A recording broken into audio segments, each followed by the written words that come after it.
This episode of the LCTV News is brought to you by Leo Inc., Daolis Brothers Construction, and King Movers and Storage. Hello everyone, welcome back to the LCTV News and the start of a brand new month. It's hard to believe we are almost at the halfway point of 2025, but here we are. News this week is spread across the board, covering city ceremonies and upcoming events for both the Lynn Museum and LPS. The Food Project shifts focus back to their farmers markets and youth programming in our latest episode of the Lowdown. There's something for everyone in this news segment for May 2nd, 2025.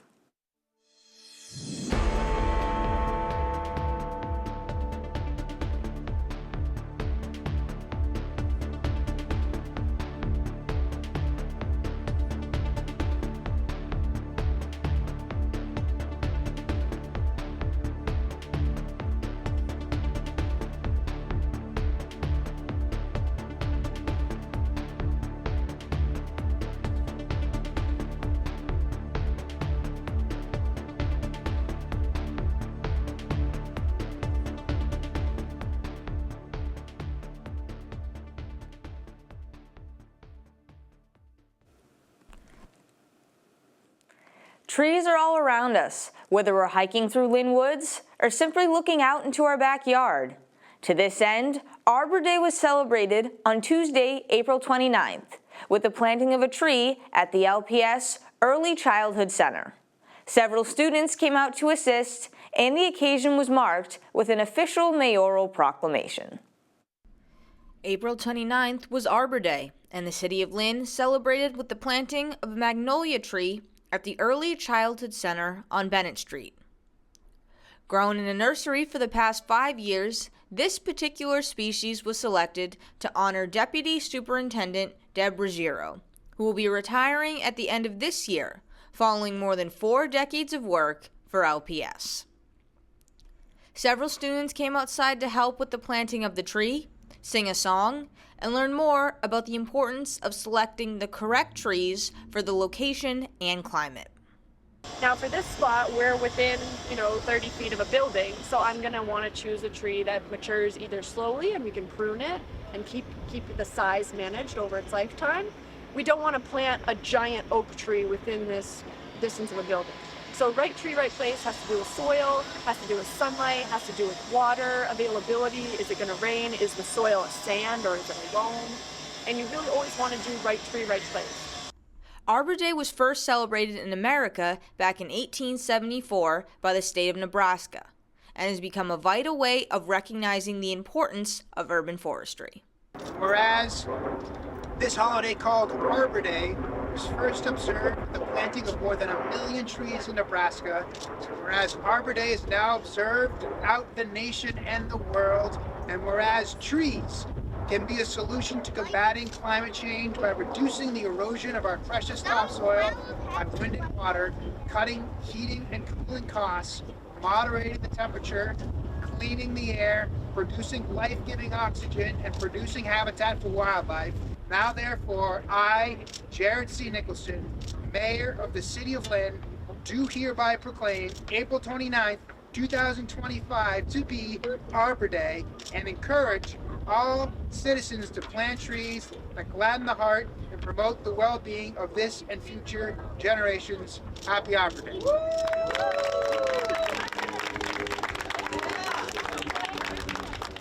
For LCTV News, I'm Danny Vittori.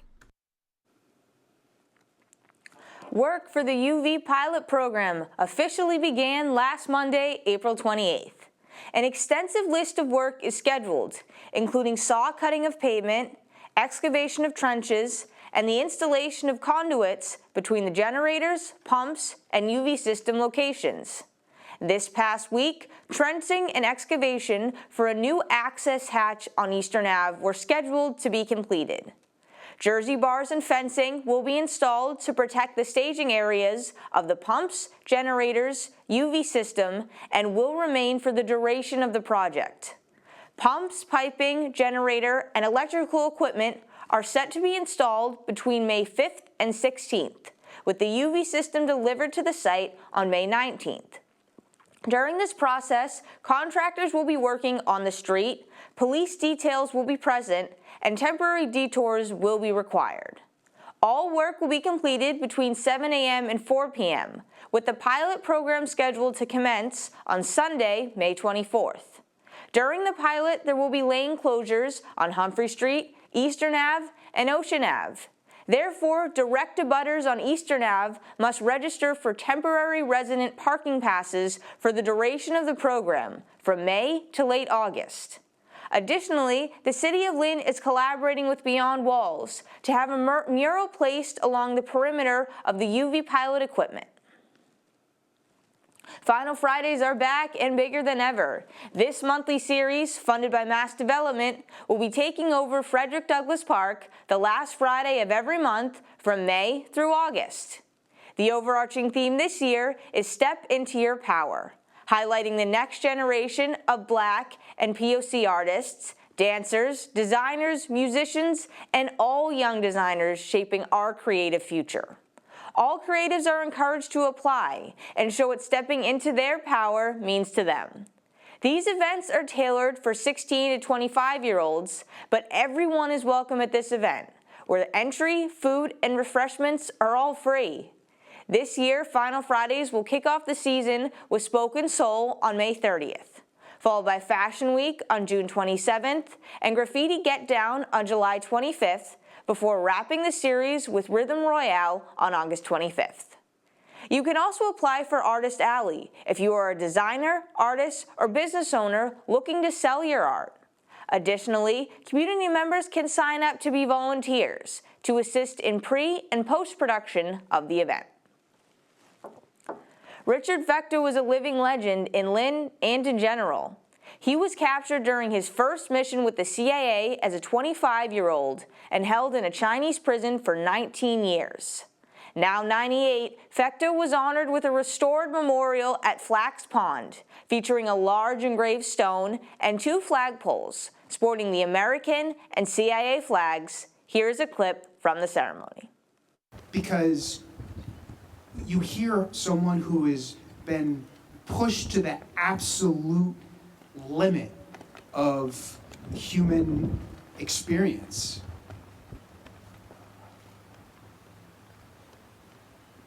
We as a city have an important duty and honor to thank him, and I appreciate everyone that's helping us do that.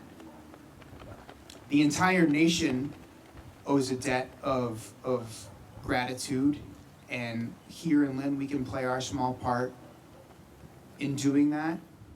The Oxford Dictionary defines fidelity as faithfulness demonstrated by continuing loyalty and support. And although Richard's story is one of suffering and endurance, it's also one of true fidelity.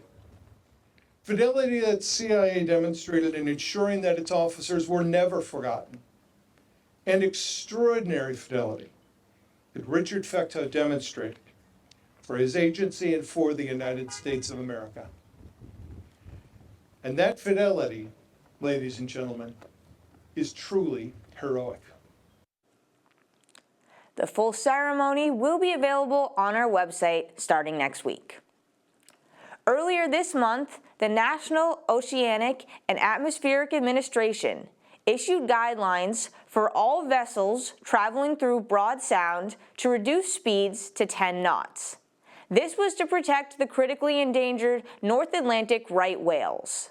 This order was set to expire at the end of April, but due to continued whale sightings, the Lynn Ferry has modified their schedule to continue through May 14th. Trips will continue taking 90 minutes instead of the usual 40. Therefore, ferries departing Blossom Street at 7:30 and 10:45 a.m. will arrive at Long Wharf at 8:40 and 11:55 a.m. On the returning trips, the 9 a.m. will arrive in Lynn at 10:10 a.m. and the 5:45 p.m. at 6:55 p.m. Visit mbta.com for updates and a more detailed schedule. On Tuesday, April 29th, the Department of Elementary and Secondary Education announced a multi-year strategy to integrate artificial intelligence into K-12 schools in ways that enhance learning. This strategy was developed through recommendations by the DESE's AI Task Force. Made up of educators, school leaders, and technology experts, they explored the opportunities and challenges that AI presents to schools. Divided into 3 key areas, the DESE will spend the next several months developing resources to assist schools in the following areas. First, there will be a shared understanding of AI, providing resources to educators, students, and families so they can understand the uses and limitations of AI. Next will be training for school staff about data privacy and implementation support to successfully integrate AI into schools. The final step is revising policies to address AI-related issues, such as data privacy, reasonable use, and AI literacy. The full report can be found on the Mass Department of Education website. Did you know that you can access information about Lynn through WhatsApp? From connecting with departments to finding services. Hear more about how the city is working to make themselves more accessible to all residents. ¿Necesitas ayuda para conectarte con un departamento del ayuntamiento? ¿Sabías que puedes obtener información sobre lo que Lynn tiene para ti a través de WhatsApp? Bienvenidos a Datos Rápidos o Fast Facts. Les habla Berta Tavares, coordinadora del acceso al idioma del ayuntamiento, y estoy aquí para hablarles sobre los servicios que ofrecemos y el nuevo canal informativo de WhatsApp en español. En el ayuntamiento de Lynn tenemos a alguien que te puede ayudar en tu idioma. Tenemos servicios de interpretación para que te puedas comunicar, entender y resolver tus diligencias en cualquier departamento al que te dirijas. También escuchamos tus inquietudes, te conectamos con organizaciones locales que ofrecen servicios sociales tales como salud, vivienda, alimentación, asistencia jurídica, clases de inglés, trabajos y mucho más. ¿Quieres enterarte de lo que Lynn tiene para ofrecer? El ayuntamiento acaba de lanzar el canal oficial de WhatsApp en español, en el que compartimos avisos importantes como eventos para toda la familia, avisos oficiales de la ciudad, oportunidades de empleo, clases de inglés, programas de ayuda y mucho más. Únete y no te lo pierdas. Para más información, me puedes llamar al 781-815-0693 o escribir al correo electrónico berta.tavares@linma.gov o escanear el código QR que ves en pantalla. There was another forum regarding the new Pickering Middle School, this time focused on redistricting. Once Pickering is completed in 2027, the city will have 3 fully functioning middle schools and therefore be able to balance the populations more evenly. Take a listen. The new Pickering is scheduled for completion in early 2027. This facility will provide 185,000 square feet of space across 5 stories. High-quality cafetorium, gymnasium, as well as space for health services, media center makerspace, drama, and movement. Classroom floor plan supporting grade-level clusters and outdoor learning environments overlooking the ponds. We went into this work with priorities and methodology that we wanted to follow. Our goal was to balance all 3 middle schools to serve student building capacity at each, based on student enrollment trends. Our priorities were the distance and convenience to the school, access to updated facilities, and elementary boundaries.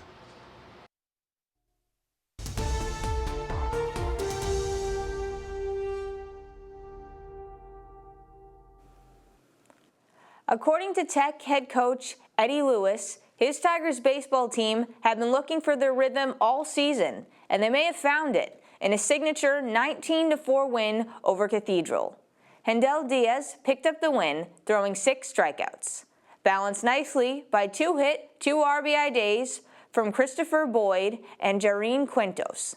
Tech added another dominant 14-3 victory over Notre Dame Cristo Rey. Eddie Lewis Jr. went 3 for 3 with a double in the 5th, with Richard Nugley adding another 3 hits and an RBI. A 5-run deficit proved to be no obstacle for Classical, who came back to top Danvers 8-6 over the weekend. Yunier Moreno went 4 innings and picked up his first win of the year. Pitching was again the difference in a 3-0 final versus Medford. Christian Figueroa allowed just 1 hit in 7 innings of work, supported by Mark Walsh and Ronald Bree, each going 2 for 3. Well, the Spartans are back to winning ways, capturing the Spartan Invitational Championship this past weekend. St. Mary's took down Masconomet 8-0 in the title game on Sunday. Despite the score, the Spartans were only up 1-0 through 5 before scoring 6th in the 6th. Tournament MVP McGonigal went 5 innings, giving up no runs and striking out 5, while also contributing 2 RBIs on the offensive side. Josh Johnny continues to show why he is one of the best pitchers in the league, throwing an 8-strikeout complete game in the Spartans' 9-6 victory against Boston English. The 11-1 Spartans officially punched their ticket to the postseason with a double-digit 10-0 win over Archbishop Williams on the 30th. Zach Zimmerman was on fire, tossing an 8-inning, 17-strikeout performance. While English dropped a tight 3-2 final to Newburyport. Tied 2-2 in the 8th, Newburyport scored on a pass ball to squeak out the win. Softball did not see any better results. Revere had the Bulldogs' number, running away with a 13-0 victory on the 30th. While the Green and Gold took down Revere 11-7 on the 28th. Even more impressive, this was a Revere team who bested Classical twice last year. Nevaeh Eath went 2 for 3 at the plate with a double, run scored, and 5 RBIs. Brooke Braswell tacked on an additional 3 hits, a double, RBI, and run scored, but this was followed by a tough 15-0 loss to Medford on the 30th. After a back-and-forth start, the Spartans are back over 500. In a 9-6 game against Archbishop Williams, St. Mary's plated 6 runs in the 4th to pull out the win. Abby Sosa led the offense with 2 hits and 4 RBIs. In volleyball, the Rams are back in the win column, taking down Greater Boston League opponent Revere in straight sets. But the highlight of this story was Kenzel Latano registering his 1,000th assist in a Classical uniform. Lantano finished the game with 32 assists, 5 blocks, and 2 digs. As stated by the Rams head coach Chris LeBlanc, quote, "It was a big night for our setter Kenzel. This is a huge accomplishment for both him and his teammates," end quote. Rounding out the offense was Long Pham with 21 digs, 2 assists, and an ace. For Lynn Tech, they also picked up a big 3-0 win over Innovation on the 28th. The Tigers improved to 8-2 on the season, behind 5 digs, 2 aces, and a 2-block performance by Brian Robles. No home field is no problem. The Red Sox jumped all over the Toronto Blue Jays 10-2 on the 29th. Jaron Duran launched a leadoff homer, followed by solo shots from Rafael Devers, Alex Bregman, and Christian Campbell. Not to be outdone, William Abreu launched a no-doubt 3-run homer to put the Sox up 7-2 by the end of 3. Even more impressive, the Sox did most of their damage off Blue Jays pitcher Bowden Francis, who posted a 1-hit, 7-inning performance last year at Fenway. This time it was Garrett Crochet's turn for Boston, as he was the one to go 7, only allowing 2 runs and striking out 6. The Blue Jays then took the second game 7-6 in 10 innings. The defending champs are moving on to the next round of playoffs. Boston finished off the Orlando Magic in Game 5, 120-89. It was a battle, at least in the first 24 minutes, where the Celtics hit no 3-pointers and were actually down 49-47 going into the break. The second half was a different game. It was raining threes, and the Celtics were shooting 53% from the field. Meanwhile, Orlando missed 16 straight shots and were outscored 36-13 in the third. Jason Tatum and Jaylen Brown fought through physical play all night, posting 35 and 23-point games.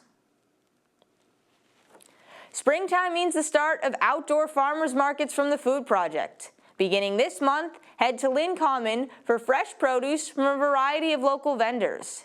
Hear more about this and their plant sale happening later in May on this edition of the Lowdown.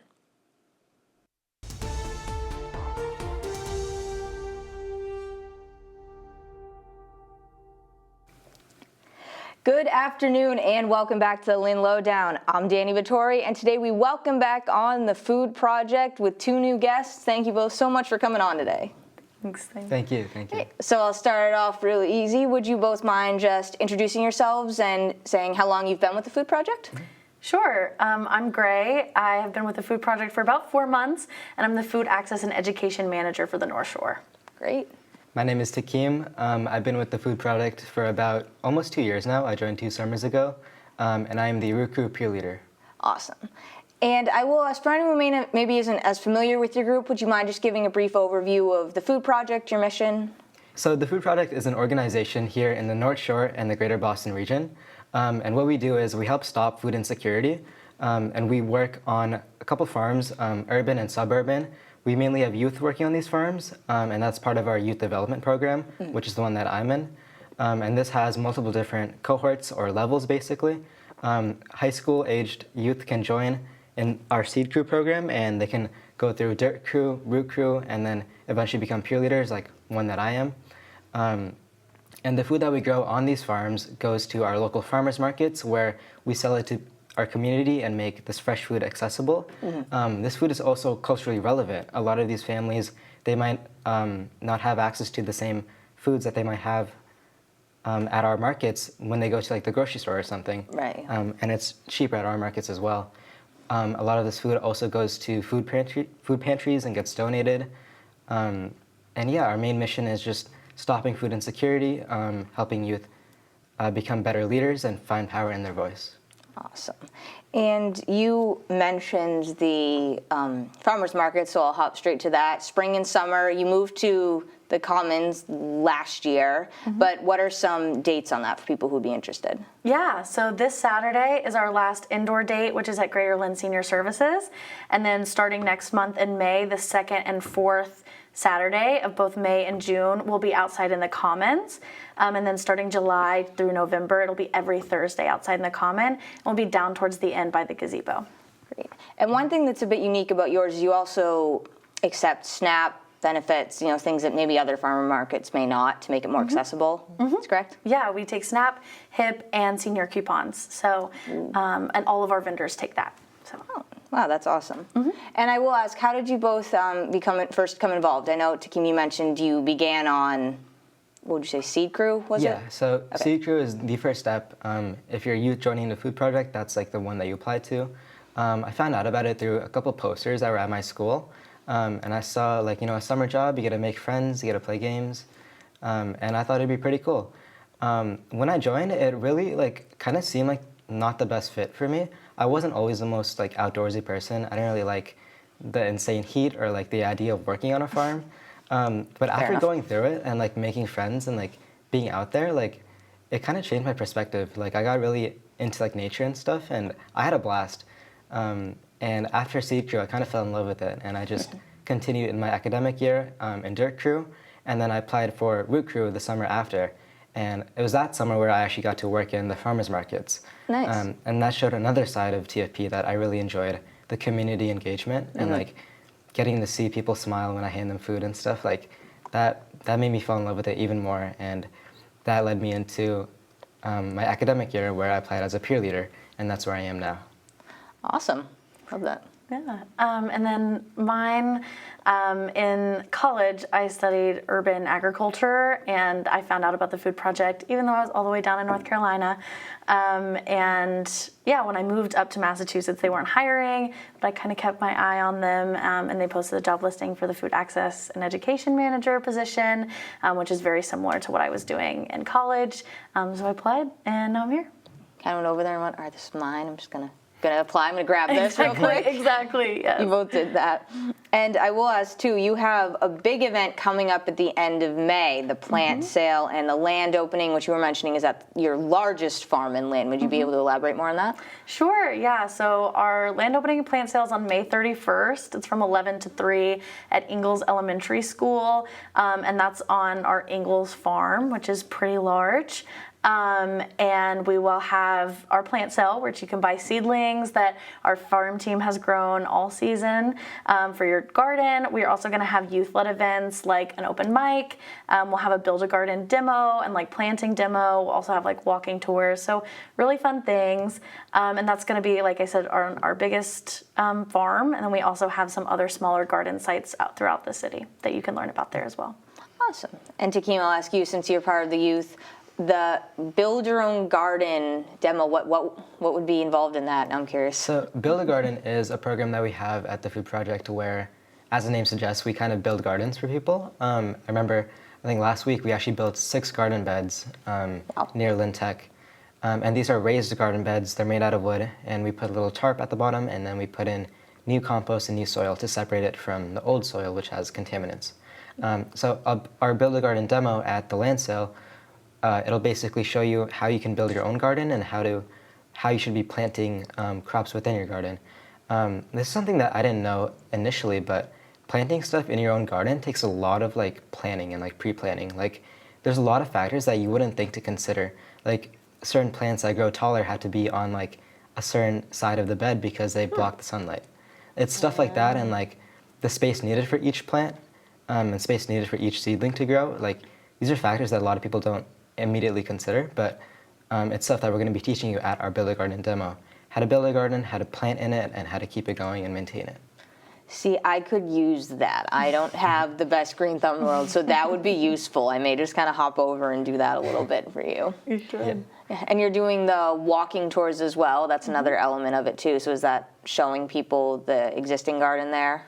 Yeah, so that's going to be by our dirt crew, which is a lower cohort. And they're going to be taking you guys around the Ingalls farm and showing you what it's like here and what we grow. And do we go more than the Ingalls farm? Yeah, I think we're going to also do a little bit of a historic walk around Lynn to talk about that as well and include Lynn cultural history with also our farm history. Yeah. Mm-hmm. And I realized I've seen those raised beds around, and I didn't realize that was that they were from the Food Project. Yeah. So that's good too. I just learned that as well. Yeah.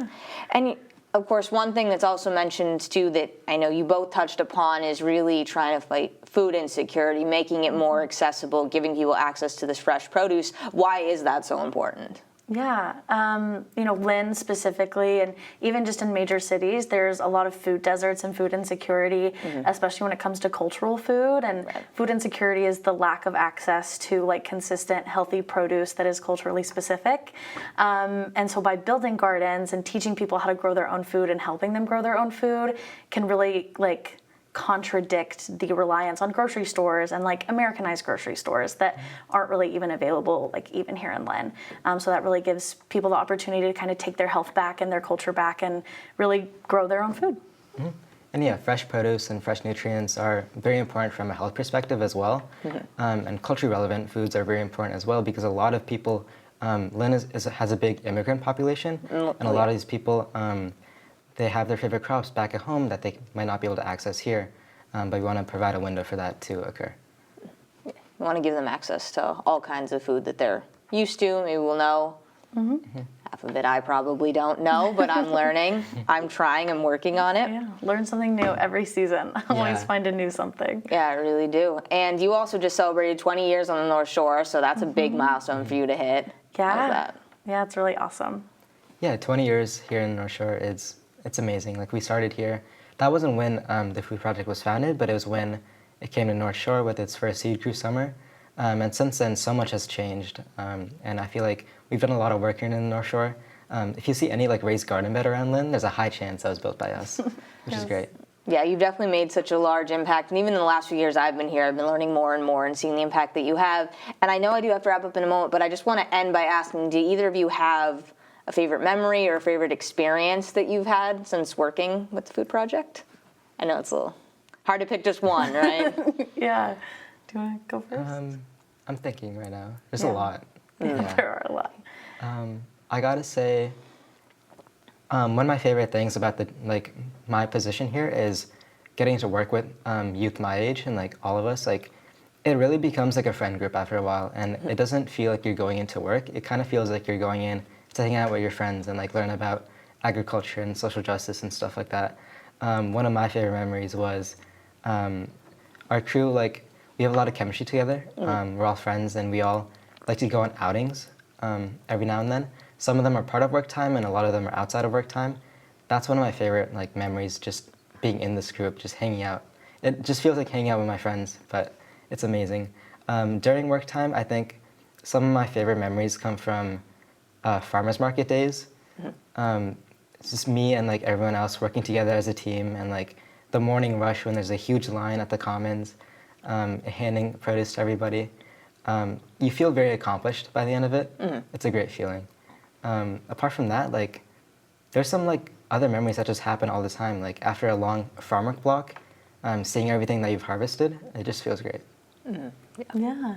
I think similarly, I really enjoy just like really being outside and meeting people and like building community. And some of my favorite memories are like when things click for people and they'll come up and be like, I got this to grow, or like I finally harvested this one thing, and that's really exciting. And I run the farmers markets, and so people are always coming up to me asking like, can you build me a garden? And it's always really great. So I think that's something my favorite part, and teaching young people how to do it too.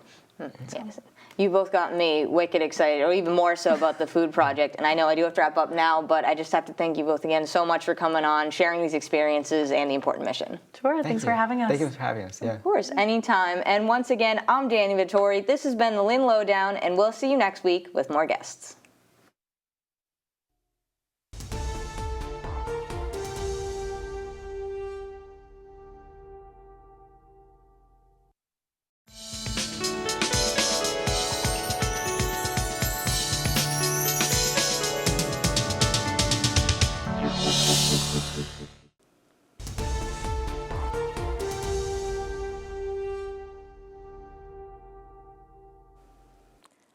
Annette Sykes will present her latest artwork at a pop-up event from May 7th through the 11th. An artist talk will be held on Thursday, May 8th from 6:30 to 7:30 p.m., where people can come speak with the artist and learn more about her collection, Breathing Brushstrokes, A Journey Through Light and Shadow. It will feature expressive pieces and figure drawings representing her transition from gallery administrator to full-time artist. This event is free and open to all in the community. The City of Lynn is celebrating its 175th anniversary on Wednesday, May 14th at the Lynn Common. This momentous occasion will be highlighted by the official unveiling of the new fountain on the Common, as well as performances by the All-City Band and the city's first poet laureate, Michelle La Poetica Richardson, bringing the city together to celebrate the extensive history and rich culture of Lynn. The start of a new month means even more programming at the Lynn Public Library for adults, teens, and children. For those aged birth through 5th grade, come for a therapy dog visit on one of 2 dates, the first of which will be May 15th at 3 p.m. featuring Percy. Stop by to meet these dogs and their humans, read a story, and give hugs. In a world that is constantly changing and moving, this is a perfect opportunity to slow down and enjoy the comfort dogs can bring. A fitting end to this news segment. This spring and summer promises to bring even bigger, better events across the entire city. So learn more about these celebrations and festivities by following @Lynn Community TV on social media. If you're interested in an event, community, or government, but were unable to attend, check out a recap on our YouTube channel, Lynn Community Television. For a mix of staff and member content, our complete community calendar, and information on how to become a member yourself, visit lyntv.org. I'm Danny Vittori, this is LCTV News, and we will see you next week. This episode of the LCTV News is brought to you by Leo Inc., Daolis Brothers Construction, and King Movers and Storage.